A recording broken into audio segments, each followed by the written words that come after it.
After losing my memory in a car accident, I couldn't even remember who I was. In panic, I could only find the contact labeled husband in my phone and dial it. Honey, I choked up, please come to the hospital and get me. I'm scared. Silence lingered on the other end before he responded, have you lost your mind? I broke down in tears, you know my brain is damaged from the accident, why won't you come? Don't you love me anymore? On the other end, Hijua. Later, I learned from others that Hijua and I weren't actually married, we were sworn enemies who could hardly stand the sight of each other. Yet the man pulled me into his arms, kissing my ear, don't listen to them, it's just gossip. Who will you believe, them or your husband? 1. The man sat in the hospital room, staring at me intently. Come closer, I'm scared. Honey. Hijua's expression darkened as he walked over to me, asking the doctor with disgust, are you sure she has amnesia and hasn't just gone crazy?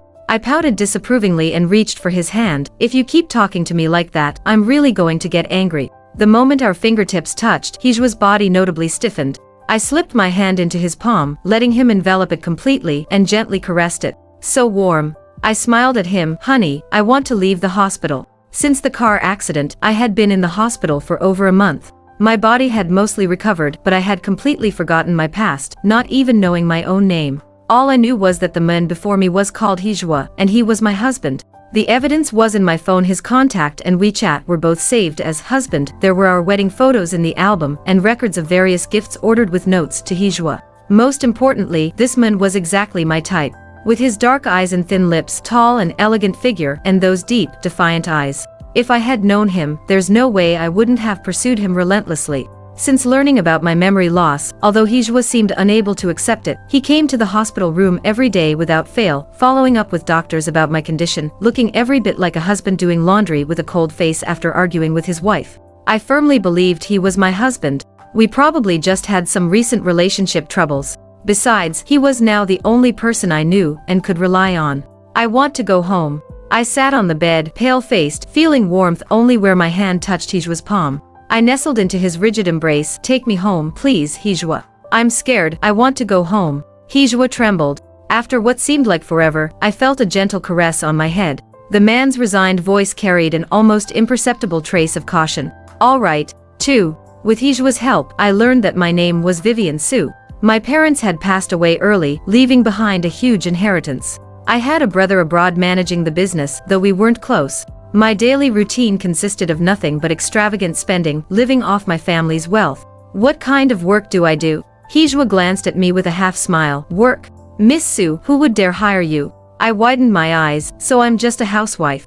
After saying this, I felt a bit embarrassed, imagining dramatic scenarios where Hijua was too jealous to let me work, keeping me at home waiting for him. So you're this protective of me, not even letting me work. But honey, even if I did work, I wouldn't flirt with anyone. Don't worry, I love you the most. Hijua was clearly stunned by my wild imagination, looking troubled. Vivian, what exactly are you thinking? Thinking about you, I blurted out. Hijua's expression became even more complex. Hijua took me to my apartment, but I couldn't remember the password. What about fingerprint or face recognition? Surprisingly, the apartment only had a password lock, no fingerprint or facial recognition. Hijua, shocked by this, looked at my pitiful state and finally sighed. After leaving the hospital, I only had my phone, not even my ID. Hijua said I lived alone, and I guessed we must have been separated for quite some time.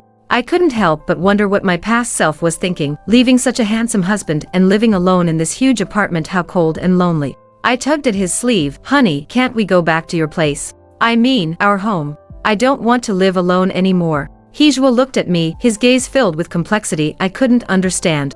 After a long silence, just when I thought he was going to send me to a hotel, he finally spoke. His voice was hoarse, as if he had made some decision. Vivian, this was your choice.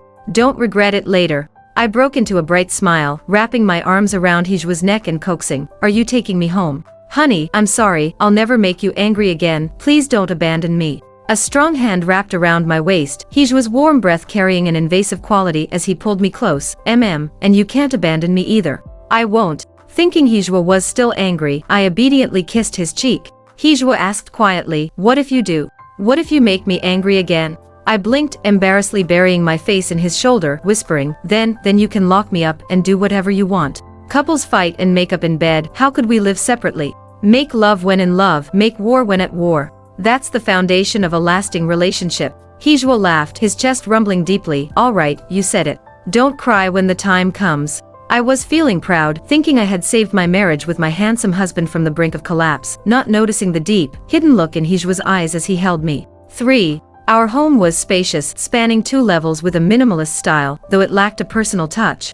I figured we must have been separated for a long time. There wasn't a trace of me in the house, not even slippers or a toothbrush beyond Hijua's own.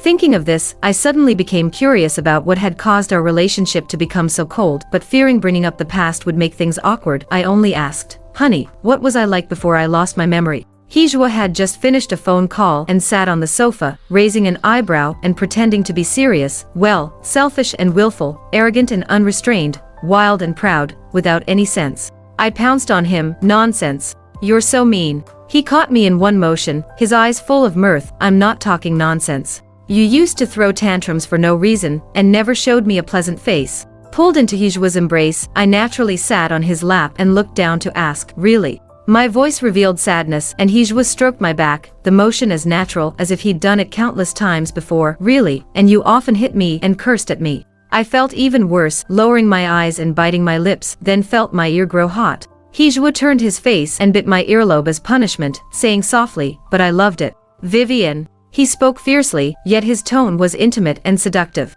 The air gradually heated up, and I breathed with difficulty, falling into his eyes filled with desire. When I fell onto the bed, looking at the unfamiliar ceiling, my body began to tremble uncontrollably. Hijua pressed down on me, teasing me thoroughly. His whole body exuded controlled sexiness, and at the last moment, he caught his breath, buttoned up my collar, and said, "Don't tempt me, I'll let you off today." I lay there oxygen deprived, catching the hem of his shirt as he rose. "Where are you going?" The longing in my eyes was too intense, and Hijua smiled playfully. "Don't look at me like that, I'm not leaving. Go take a shower first, I'm going to let the housekeeper in." When I came out of the shower, new pajamas and slippers were laid out, with new toothbrushes and towels on the washstand, even underwear of the same style I was wearing. Coming out of the bathroom, I found Hijua had also finished washing up, his hair half dried, his sharp features softened considerably. I swallowed. Too handsome. What a good life I must have had before. Seeing me, Hijua's face suddenly flashed with shyness for some reason. I went forward to help him dry his hair. We're already an old married couple, what's there to be shy about? After turning off the lights, Hijua and I lay in the same bed, but he stayed far away from me as if throwing a tantrum. I fumbled my way into his arms, gently inhaling his faint scent. "Honey, mm." In the darkness, I couldn't see his expression, only vaguely sensing that something was on his mind, conflicted and troubled. I affectionately moved closer to kiss the corner of his mouth. "Honey, I can't remember things from before. I'm sorry I had a bad temper and was mean to you before.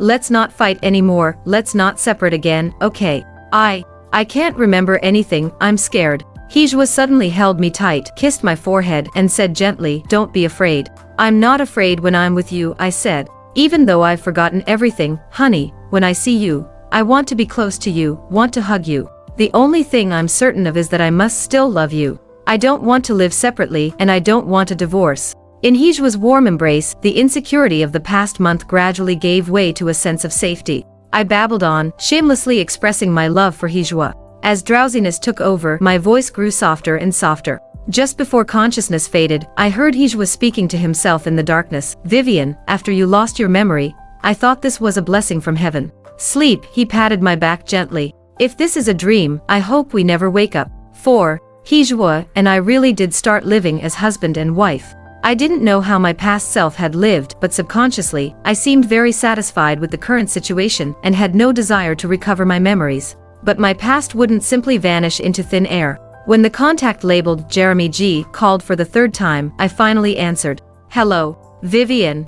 I carefully chose my words, being very polite. "Hello, how can I help you?" The other end sighed, seeming somewhat impatient. "What's wrong with you now? You've been acting up for over a month. Hasn't Lucy already apologized to you?" "Acting up about what, and who was Lucy?" He said too much, and I couldn't understand a single word, but his tone clearly showed he was reluctant to talk to me, and he'd only called after a month, not even knowing about my car accident. Our relationship probably wasn't good either. So I said generously, "It's fine, I accept her apology. Is there anything else?" The other end. At this moment, there was movement at the door, and my eyes lit up as I ran towards it. "Honey." I hung up the phone casually, completely missing the shocked and angry questioning from the other end. I went up and kissed Hijua's cheek. Honey, you're home. After getting over the initial awkwardness, Hijua had completely gotten used to my kisses and hugs. When passion ran high, he would even take the initiative, asking hoarsely if I would always love him. As I endured his passionate kisses, suddenly my phone rang again. I hung up without looking but heard Hijua ask, "Someone's calling you, why don't you answer?" I did answer, I said honestly, but he started speaking loudly to me right away. I didn't like it. He also mentioned someone called Lucy. I don't know her, it gives me a headache. Hearing this, Hijua suddenly frowned. He took my phone and seeing the name, Jeremy G, his expression darkened further. I asked, "What's wrong, honey? Do you know him? Do I have a good relationship with him?" Hijua looked at me deeply, making me feel chills down my spine. "Honey, don't look at me like that, I'm scared." I reached for his hand and he gripped mine very tightly in return. After a long while, he said in a hard voice, "Don't know him, not a good relationship, you're not allowed to answer his calls anymore." His words were contradictory, clearly showing deep hatred for Jeremy G. I nodded and, using his hand, immediately blocked Jeremy G's number, then found all his contact methods and blocked them too. Hijua instead froze, not expecting me to be so decisive, momentary bewilderment crossing his face. I pinched his cheek. "There, now I won't receive his calls anymore. Don't be upset anymore, honey." Suddenly, my body felt weightless as Hijua carried me to the bedroom. His gaze fixed on me like a wolf's, his breathing heavy. I felt his joy and excitement, though I didn't quite understand why. "Vivian, what am I going to do with you?" His words were strange, the rest disappearing between our lips. "You're too good, baby. Later, don't blame me." I stroked his back, shaking my head, my mind filled with flashing white light. When I woke again it was dawn, my phone giving off a faint light, WeChat notifications coming one after another. The contact, Meng Lu pretty girl, was sending explosive messages. I scrolled up. "Finally out of jail. That old man is so heartless, really locked me up for 3 months. Miss, what do you mean by not sending me a single message? Where the hell did you go, Vivian? Not even answering calls. Did something really happen to you? Answer the phone." I kept scrolling until the end, watching her messages go from dramatic threats to send someone to collect my body, until the final message. "You're living with Hijua," followed by a whole page of question marks. I replied, "Yes, I'm very happy with him, no need to burn that 3 billion in spirit money for me yet." Meng, holy cow. Number 5. I met Meng Lu at a cafe. Though I couldn't remember her, she must really be my good friend. Because looking at her exquisite, beautiful face didn't impress me at all. Instead, I felt an instinctive urge to laugh. Really, reality is stranger than fiction. She drank hard liquor in broad daylight. "You really don't remember me?" I honestly shook my head, smiling at her, "But you must be a good person, and my friend, there are lots of photos of us together in my album." Of course, there were also photos of her barefaced and drunk, but I didn't mention those. Meng Lu humphed, "That's more like it." I asked, "Why are you so surprised about me living with Hijua?" According to Meng Lu's account, Hijua and I weren't deeply in love spouses, but rather mortal enemies who caused chaos whenever we met. Hijua always treated me with cold sarcasm and passive aggression, while I absolutely despised him, hating him to my core, wanting to jump up and bite him to death. "If that's the case, why did we get married?" Meng Lu was surprised. "Who told you were married?" Then, with each sentence she spoke, my eyes grew wider. "You had an engagement arrangement with him, but somehow you suddenly turned against it, disappeared during the engagement party, embarrassing both families, and your brother was furious. After that, Hijua wanted nothing to do with you, but every time you saw him you'd be furious, always finding ways to provoke him, and even..." I asked, "And what? And you went after the G family's Jeremy G, his family's rival, and got together with him?" Meng Lu frowned at mentioning Jeremy G. "Although you said you didn't actually like Jeremy G, you pursued him too convincingly, sis. Even Lucy G dared to throw tantrums at you." She continued with frustration, "Remember last time, when Lucy ruined the dress your mother left you? Did you get back at her? Damn, just thinking about it makes me angry. She's such a green tea bitch, I'll hit her every time I see her." Seeing her indignation on my behalf touched me. But in her description, I seemed like such an idiot. Backing out of the engagement last minute, offending the He family, driving away my brother, shamelessly chasing someone else only to be humiliated. Meng Lu noticed my embarrassment and patted my shoulder solemnly. "Baby, a blessing in disguise. Your judgment in men was terrible, but now with a new brain, you can start fresh. Kick Jeremy G to the curb, let him roll as far away as possible. As for Hijua, move out of his place quickly. If you anger him again, not even the gods can save you." I suddenly asked, before I backed out of the engagement, what was my relationship with Hijua like? Meng Lu paused, thinking, "Seems not bad. At least not this antagonistic. I pondered, thinking there must have been a reason for my sudden change of heart, but my mind was blank, unable to remember anything. Seeing my silence, Meng Lu's eyes widened. "Vivian, you're not thinking of staying with him, are you?" She warned me as if she'd seen a ghost, though I don't know why. "You used to hate him with a passion, there must be a reason, don't be foolish. You've lost your memory now, so you can coexist peacefully. I'm afraid when you remember everything, you'll regret it and won't be able to escape." Meng Lu said gravely, "He's no good guy, Vivian." Number 6. When I returned home, Hijua was sitting on the sofa, silent. The living room lights were off, startling me. I stood at the entrance, remembering Meng Lu's warnings from earlier, momentarily frozen. Hijua's face was expressionless, but his eyes were even darker, pitch black. He beckoned to me, "Come here." I blinked, not moving. Hijua raised his voice, containing suppressed violence, "Come here, baby, don't make me repeat myself." I obediently walked forward, suddenly pulled by a brutal force, falling into Hijua's arms. He stroked my back, asking with a smile, "Went to see Meng Lu today. What did you talk about?" His smile didn't reach his eyes, reminding me of Meng Lu's frightening words, "When you pursued Jeremy G, giving Hijua green hat, making him a cuckold." His crazed appearance when he came to the Yanting for revenge still haunts me. "Sis, my little heart can't take such scares." She spoke as if having survived a disaster. "Lucky you didn't do anything. If it weren't for your brother stepping in, we, along with that G boy, might have died right there. Hurry and end it with him. I'll introduce you to better guys, with 8-pack abs, handsome and wild, exactly your type." "What are you thinking about, The deep voice came as Hijua bounced me slightly. "Speak." I didn't dare tell him I was thinking about guys with 8-pack abs, just shook my head, nothing. Sitting on his lap, I honestly said, "Talked about my past." Meng Lu said we didn't just have a fight, we weren't even married. Hijua listened without speaking, gesturing for me to continue. "We don't love each other at all, Hijua." My change in how I addressed him made the man's face suddenly darken. He quietly watched me, and then, "You're not my husband, and I'm not your wife." I pushed against his chest, slowly standing up. "We shouldn't live together, I want to go home." Before I finished speaking, I suddenly felt the world spin, as Hijua pinned me down. Backlit, I couldn't see his expression. I only heard him say fiercely, with a smile, "Go home." "Which home? This is your home." He gripped my neck, his violent kisses almost suffocating me. "I let you go once, Vivian, there won't be a second time." Hijua's almost scorching breath fell on my neck. "You say I'm not your husband. Haven't I touched every inch of you, kissed every part? Who was it constantly calling me honey, and now one word from others makes you deny it?" He gripped me violently, suddenly releasing when I couldn't breathe. Hijua's tone suddenly turned gentle, capturing my trembling lips.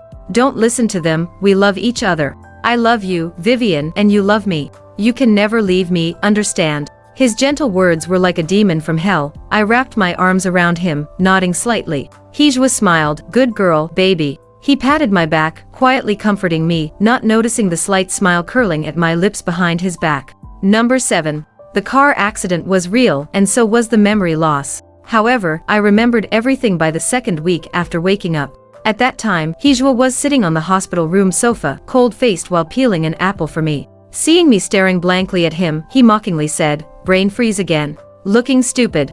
Yet his hands never stopped their work. Suddenly, I wanted to cry. Hijua never touched housework and never ate apples. But I loved them, and before, I would tease him, making him carve them into rabbit shapes. Though he would grumble, he still learned how to do it. I liked Hijua, and he somewhat liked me too. We naturally got engaged, both families were very pleased. But ultimately, how did we end up like this? In the moment before I was knocked unconscious by the oncoming car, memories of the past flashed through my mind like a lantern show. My excitement cheering for him on the sports field, Hijua's gentleness as he put earrings on me, and his red ears when he learned about our engagement. Finally, stopping in the rest room on our engagement day, Hijua's best friend asked, after all these years, not waiting anymore. After a long while, I heard Hijua's cold voice, "Not waiting anymore." "Wait for what?" My heart jumped, then I heard the answer. "Zhao Zhaoqin is returning tomorrow, Hijua, ah." He seemed to want to say more, then the room fell silent. I stumbled away, my chest almost bursting with anger and disappointment. Zhao Zhaoqin's name was familiar to me. She was the He family's adopted daughter, who had been abroad for years due to poor health. Hijua never mentioned her to me, and I always thought they didn't get along. It wasn't that they didn't get along, but rather something buried too deep to speak of. What did this mean, playing this game with me now? What was I, just a display wife forced into marriage to be kept at home? I, Vivian Su, was born getting everything I wanted, and even with both parents gone, I still had a powerful brother. If I were to marry, it would be to someone I loved. But I loved the wrong person, misjudged completely. Why should I be your backup plan, Hijua? I passed through the laughing, bustling crowd, the grand scene seeming so ironic to me, making it hard to breathe. Later, I ran from the wedding, refusing to speak to anyone. What could I say? That I had fallen for Hijua, but he had someone else in his heart, and I had been fooled like an idiot all along. Vivian Su's dignity wouldn't allow anyone to know. I knew Hijua could never be with Zhao Zhao, which made me despise him even more. I hated Hijua thoroughly. His unhappiness became my joy. Why? Why was I the only one hurt? So I made a big show of pursuing Jeremy G, wanting everyone to know that I would rather be with someone who didn't like me than marry Hijua. I was the one who rejected him first. I didn't want anyone to know that Hijua didn't like me either. What ridiculous pride. In the last moment before losing consciousness, I finally realized how pathetic my so-called pride and stubbornness were. When I woke up, I had forgotten everything, subconsciously believing Hijua was my husband. The brief peaceful coexistence made me so happy, so peaceful. When memories returned, the apple Hijua fed me seemed like nectar clearing my thoughts. Their conversation that day was ambiguous to some degree, but I had been blinded by anger, doing too many things that couldn't be undone. I belatedly thought, if Zhao Zhao was really the one in Hijua's heart, he could have gone abroad to be with her after the engagement fiasco, even if just as siblings. But he didn't, and even Zhao Zhao never returned, staying abroad. That day when I went drunk to the Yanting Club with Jeremy G, Hijua almost burned down the entire East Street. My brother rushed me home that day, making me unaware of Hijua's despair and pain beneath his overwhelming anger. Later, I don't know what my brother said, but Hijua let me go, never speaking another word to me. The cooperation between the Su and He families ended there, and my brother went abroad too, not blaming me, just telling me to reflect well. I had done wrong. Everything was irreparable now, until I lost my memory. Number 8. The next morning, Hijua extraordinarily didn't go to the office. He had been watching me for who knows how long, leaning down to kiss me when I opened my eyes.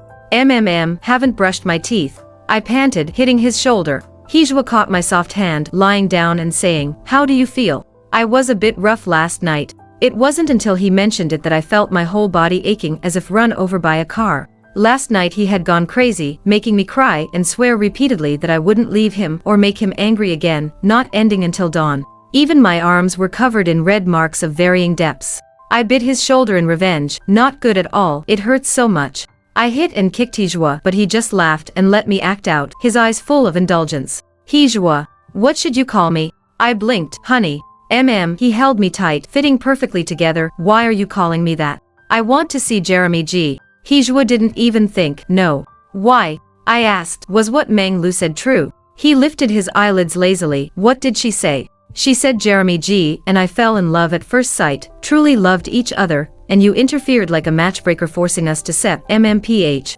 He pinched my face. "Stop talking nonsense." Hijua still wouldn't budge, forbidding me from seeing Jeremy G, and was even very dissatisfied with Meng Lu. Though he didn't say anything on the surface, he was still hung up on my relationship with Jeremy G. Heaven knows, I never touched a hair on Jeremy G's head. Jeremy G knew clearly that although I publicly claimed I would have no one but him, letting Lucy throw her weight around in front of me using his name, even when in the same room, we never had any physical contact beyond holding hands. But how could I tell this to Hijua? After much thought, I realized there was only one way: pretend to recover my memory and confess everything to Hijua. Otherwise, seeing how he glared at me darkly every day, one day when things got heated, I'd really be swallowed whole by him, leaving nothing behind. So I picked a beautiful sunny day, booked a table at a private restaurant highly recommended by Meng Lu, in case Hijua flew into a rage. With a hot spring hotel upstairs, worst case we could resolve things as husband and wife, making love intensely. What couldn't we get past?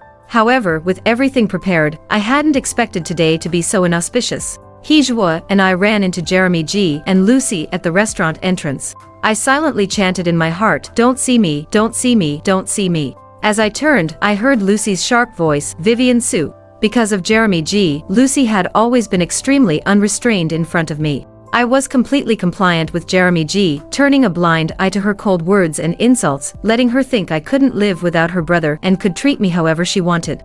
I was wondering why this past suddenly changed. She crossed her arms, looking Hijua and me up and down, then turned to Jeremy G saying, "Brother, no wonder she's not answering your calls. Since she couldn't catch you, she went back to eating old grass." I frowned. Didn't brush your teeth this morning. Your mouth stinks like shit. Lucy looked surprised, as if not expecting me to dare speak to her like that. She immediately became angry. I always said you were no good, two-timing. My brother wouldn't listen. How prestigious is the Sue family? You, Vivian Sue, aren't you just? Suddenly, her voice choked. Hijwa stepped forward expressionlessly, carrying the pressure of someone long in power. Aren't what? Just throwing yourself at men. Lucy wanted to speak but was chilled by his predatory gaze. Unexpectedly, Jeremy G spoke first, but not a single word was what I wanted to hear. He spoke tenderly. Vivian, I know you lost your memory, it's okay. He seemed to be granting me amnesty. I'll give you time.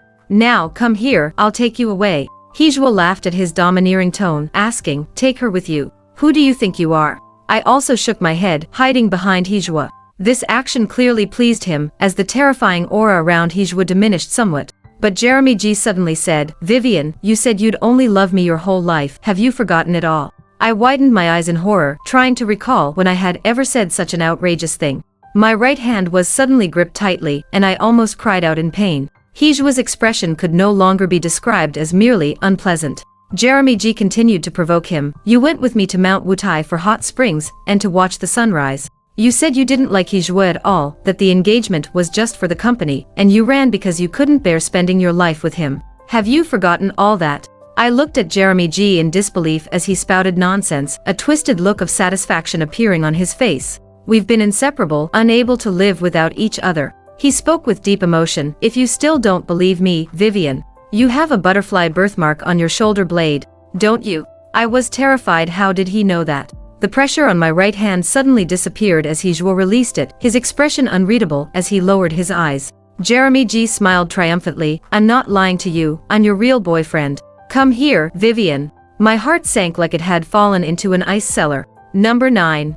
Jeremy G had always been Hijwa's mortal enemy, which was why I had approached him in the first place. In looks, family background, and ability, he fell short of Hijwa, but only in matters concerning me had he found Hijwa's weakness, repeatedly flaunting it. His half-true, half-false words got through to Hijwa. I had indeed gone to Mount Wutai with him, but it was for a project inspection with a large group, returning the same day. There were certainly no hot springs or sunrise watching.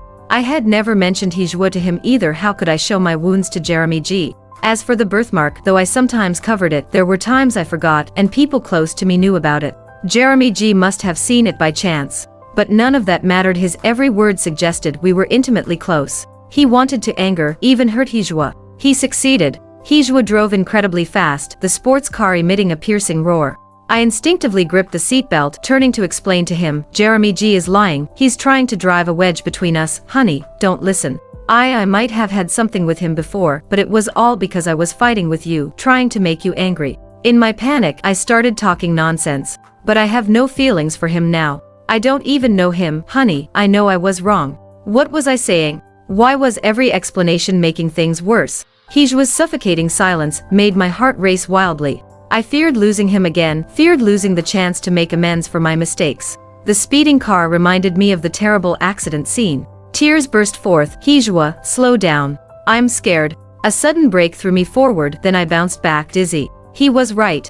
I looked up to see Hijwa's eyes bloodshot. Before you lost your memory, you gave up everything for him. You didn't want the engagement, didn't want me. Vivian, maybe I was really wrong to take advantage of your condition to keep you. I can't accept being abandoned by you a second time. No, I'm not like that. I shook my head crying, moving to hug him, but he avoided me. His gaze was so cold it could freeze me. I practically howled in the car. I never liked him. He's talking nonsense. I've only ever liked you. You were the one who didn't want me first. My mind was in chaos, not knowing what I was saying anymore. It was you treated me as a backup. I liked you so much. I was wrong. Honey, please hold me. I've only ever liked you. I only love you. I know I was wrong. Hijwa coldly lifted his eyelids. Really? How can I believe you? I froze, hiccuping with a bubble of snot. Hijwa pulled out tissues to wipe it for me, and I grabbed his hand like a drowning person clutching driftwood. Really, it's true. If you don't believe me, come home with me. I pulled Hijwa back to my old apartment, hurriedly entering the password. Jeremy G said he lived with me. He's lying. I took Hijwa on a tour, pointing things out. Here, everything here is only my stuff. Even the clothes are just mine. I never let him come here. Hijwa nodded absent-mindedly, pointing at a person-high cabinet in my bedroom. What's this? I froze, moving to block his hand as he reached to open it. Hijwa raised an eyebrow. What, can't look? No, I caught my breath. It's not that you can't look, it's nothing important. If you won't let me look, forget it. He withdrew his hand, seeming very disappointed. My heart tightened and I used his hand to pull it open. Inside were various unopened packages from top to bottom, clothes and accessories, dazzling, all neatly categorized and stored, never opened. But all were men's items. Hijwa looked at me. Who did you buy these for? A sense of shame at having a sealed secret publicly exposed, I remained silent, but Hijwa pretended to understand. Oh, bought for Jeremy G. No, I shouted, this time truly crying in anger and grievance. They weren't bought for him. At this point, Hijwa took out a stack of envelopes from the cabinet, opening one to read. Hijwa, although we've parted ways, I still want to ask you, did you ever have any feelings for me at all? You bastard, Hijwa, I hate you to death. I'm sorry. I shouldn't have been so willful, shouldn't have run from the wedding, shouldn't have made you angry, crossed out. Why don't we sit down and talk properly about who you truly love? I promise I won't pester you. Word by word, letter by letter, I clutched his hand, begging him not to read, already crying to the point of fainting from shame. Hijwa, I broke down, overwhelmed by grievance and shame. Stop reading, you can't do this to me. Those gifts were bought for Hijwa before our engagement, each one carrying my love. Those letters were my later struggles and pain, regret and grievances, each one a confession. I cried until I had no strength left, then was pulled into a familiar, gentle embrace. The faint fragrance on Hijwa enveloped me like a blanket as he stroked my back, helping me catch my breath, just like every time he had comforted me after our fights in the past. I felt a gentle touch on my head as Hijwa said softly, stop crying, baby, I know. You don't know. I sobbed, you don't know anything. Hijwa smiled slightly, you're right. After a long while he said, I'm sorry, I realized too late. In the future, I won't make the same mistake again, Vivian. Number 10. I sat on Hijwa's lap as he held me tight, asking when I had remembered everything. I froze. What do you mean remembered? Still pretending. Hijwa pinched my nose, expertly entering the front door password, trying to stop him from opening the cabinet, knowing the contents of the letters by heart. My act was full of holes, and Hijwa watched with amusement. You did it on purpose. I widened my eyes. He had deliberately pretended to be angry, saying he would leave me in the car, just to make me panic and expose myself. Hijwa neither confirmed nor denied, only saying, if not this way, when would I ever get through your door and retrieve my gifts and letters, wife? I blushed at his use of wife, hitting and kicking him. You're so mean, Hijwa. He laughed as he pinned me down, his expression turning serious. The anger about Jeremy G was real, he'll pay for spreading rumors about you. But letting you leave was fake. He rubbed my nose with his. I told you, I won't give you another chance. Pressed against Hijwa, seeing his gaze so tender it could drip water, my heart melted completely. Hijwa, what was the deal with Zhao Zhaoqin? Hearing this, Hijwa couldn't help but laugh. Don't you already know? That day in the rest room, when Hijwa's good friend asked if he would wait a bit longer, the person they were waiting for wasn't Zhao Zhaoqin but me. You were still too young. I was afraid you'd feel forced to marry me because of the family's alliance, afraid you were being compelled. So when you ran from the wedding later, you thought you'd confirmed your suspicions, right? Hijwa kissed the corner of my mouth, seemingly unwilling to recall that situation. When I heard you say you wanted to be with Jeremy G, I was so angry I nearly went crazy, even wanted to lock you up at home, whether you wanted it or not. But then my brother stepped in, using both soft and hard tactics to make Hijwa compromise. He said one sentence, do you want Vivian to live unhappily for the rest of her life? Hijwa had no more moves left. After hearing this, my feelings were complex, not knowing whether to feel touched or resentful towards my brother. But ultimately it was because I didn't speak up, overthinking everything, making everyone clean up my mess. I felt somewhat guilty, though my words remained stubborn. What about Zhao Zhaoqin? Hijwa became annoyed at the mention of Zhao Zhaoqin. She was indeed the He family's adopted daughter, and she truly liked Hijwa. Moreover, she had done many inappropriate things to be with him, giving Hijwa's parents terrible headaches. They thus used the excuse of medical treatment to send her abroad, hoping she would stop doing foolish things. Unexpectedly, she heard about Hijwa's engagement from somewhere and insisted on returning home, crying and making a scene. Hijwa's friend had only meant to warn him, not wanting Zhao Zhaoqin's situation to create discord between us. But I had only heard half the conversation and wrongly blamed Hijwa. I bit my lip, lowering my head even more. Hijwa gripped my chin to lift my head, half smiling. What, now you know you were wrong? I knew long ago. I moved to bite his lip, acting coy. I was wrong, I was wrong, I was wrong, I was wrong, I was wrong. Okay. Good that you know. Hijua held the back of my head, our tongues entwining. If you do this again, I'll really break your legs and lock you up, not letting you take a single step out. I pretended to be horrified. You're a pervert, Hijua. What should you call me? I leaned forward, my smile brilliant. Honey,